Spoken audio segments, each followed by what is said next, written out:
It's a beautiful day. Sun, waves, and, yes, of course, seagulls. But there's more to this afternoon than scenery. Let me introduce you to some women who are breaking waves. My name's Jessica. I'm a microbiology major and I'm a surfer. My name's Nourah. I'm a nurse and a surfer. My name's Sarah. I work full-time during the day. I'm an MBA student at night. I'm a surfer and I'm Muslim. And I'm Muslim. And I'm Muslim. Yes, you heard correctly. That is Muslim women surfers. There is such a thing. For me, someone whose closet consists mainly of Daisy Dukes and crop tops, the idea of staying covered anywhere, really, let alone in the water, seems confusing. Nourah Ali was nice enough to let me pick her brain. Why is it important to be covered? For modesty. It's kind of like an outer representation of that. And also it represents Islam. Nourah was raised in a conservative Muslim household and spent her time as a kid between Jordan and Southern California. Well, when I was really young, we would come to the beach all the time. And we would boogie board, like me and my cousins and my sister. And I was like, okay, eventually I'm gonna surf. This is Jessica Whittington. She's bright, chipper, and unlike Nourah, she was raised Catholic. But 3 years ago, after much soul searching, she converted to Islam. When you first started surfing, did you feel that there was an issue between staying covered and being in the water? Did that seem like a problem to you?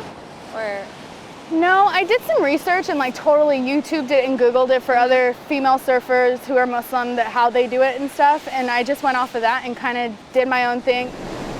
The third member of our group is Sarah Elsheikh. Though her family is from Alexandria, Egypt, she grew up on a closer shore here in Orange County and is dressed a little differently from the others.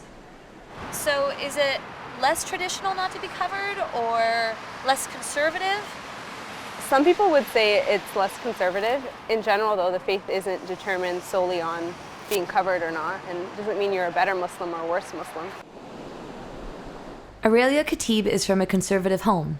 Stuck on the sand today because of a snowboarding injury, we soaked up some rays while Aurelia gave me insights on being a Muslim surfer.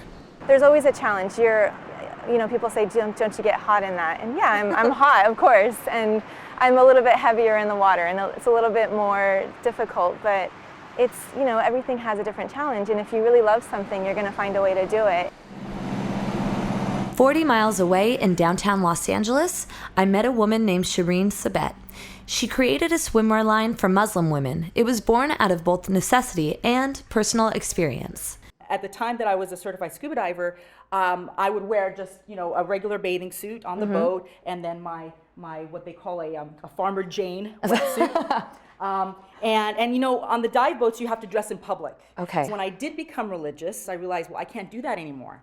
And thus, the full covered swimwear line Splashgear was created. And it was designed initially for women, primarily Muslim women, but as I've discovered, a lot of other women who don't feel comfortable or can't, for whatever reason, wear the conventional bikini or bathing suit in public. And are you a fashion designer by trade? Is this your main deal? No, or? Absolutely not. This was a huge learning curve for me. I'm not from the fashion industry. I'm actually a scientist. What? And so it needed to be done.